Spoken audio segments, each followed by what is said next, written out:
Mummy, आज भाजीला काय बनवू? फ्रीज मध्ये वांगे पडलेले आहेत.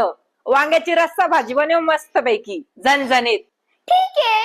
तर मंडळी, सगळ्यात पहिले तर फ्रीज मधून अशी वांगी घेते आणि काय करायचं, 2 कांदे घ्यायचे आणि त्याला घ्यायच्या दना मारून आणि त्याला ठेवायचं गॅसवर आणि कांद्याला चांगलं काळं परोस्तवर भाजून घ्यायचं. आता मसाल्यासाठी थोडं खोबरं कापून घ्यायचं आणि थोडंसं हातावर लसूण चोळून घ्यायचा आणि लगेच गॅसवर तवा ठेवायचा. तव्यावर खोबरं टाकायचं, तेल टाकायचं, खोबऱ्याला चांगलं भाजून घ्यायचं, काढून घ्यायचं. त्याच्यावर हरभऱ्याची डाळ टाकायची थोडीशी, नंतर थोडेसे हिरव्या मिरच्याला भाजून घ्यायचं, त्याला काढून घ्यायचं आणि कोथिंबीरीला भाजून घ्यायचं. नंतर लसूण आणि अद्रक टाकायचा, थोडस भाजून त्याच्यावर भाजलेला कांदा टाकायचा, त्याला पण चांगलं परतून घेऊन काढून घ्यायचं. आता वांगे घ्यायचे आणि त्याला आहे ना 4 फोडीमध्ये कापून घ्यायचं. नीट बघायचं आळी आहे का आणि पाण्यामध्ये मीठ टाकून वांगे त्याच्यात टाकून द्यायचे, म्हणजे वांगे काळे नाही पडत. आता मसाल्याला थंड करून घ्यायचा आणि मिक्सरच्या भांड्यामध्ये टाकून पाणी टाकून बारीक करून घ्यायचं. मसाला एका प्लेट मध्ये काढून घ्यायचा, त्याच्यात मीठ टाकायचं, मिक्स करायचं